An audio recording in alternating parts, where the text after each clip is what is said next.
Welcome to the Adventure Scripture of the Day Bible Talk. I've been pondering Luke 19, verses 26. Jesus explained, I tell you that to everyone who has, because he valued his gifts from God and has used them wisely, more will be given. But from the one who does not have, because he disregarded his gifts from God, even when he has will be taken away. This reminds me so much of my younger self. I thought I had no gifts.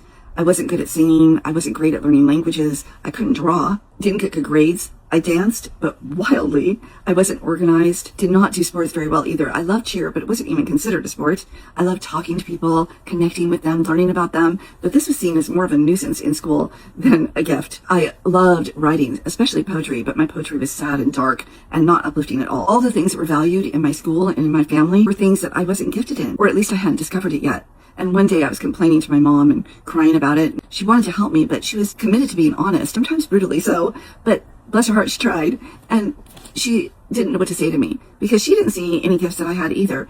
She said, you know, honey, you're going to discover those things when you're older. You're probably just a late bloomer. And then that night, she told me later that she cried before she went to sleep because she was so sad that she couldn't be more encouraging. The problem is that I agreed with her that I just had no gifts. I couldn't see anything in the future.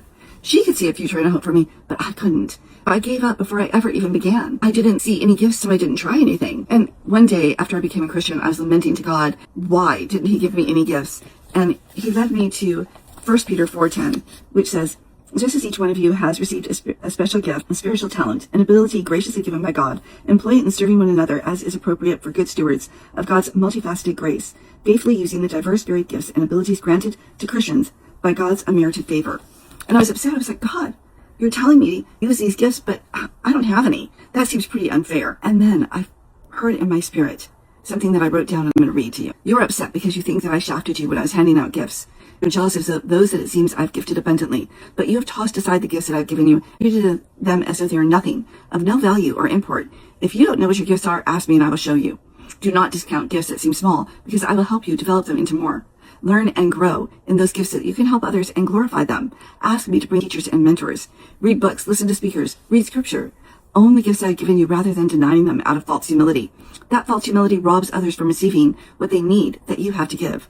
Not everyone is going to approve, nor are they going to validate you. They have their own struggles and issues. Receive the validation that I send you. Listen to the criticism and learn from it, but take it with a grain of salt. Allow the criticism to flavor your life, not determine it.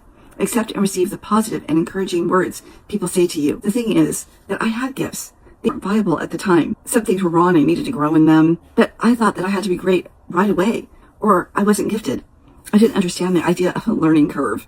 I didn't realize that I could take something I love to do, learn how to do it better. Once I grabbed onto that idea, I would just dive into things that I was interested in, whether I was good at them or not. I wasn't afraid to be mid. I didn't have to be the best at things. I was just willing to step in. And this led to some pretty great adventures that I am super grateful for. And maybe that's the greatest gift that God gave me, is being willing to step into the adventure.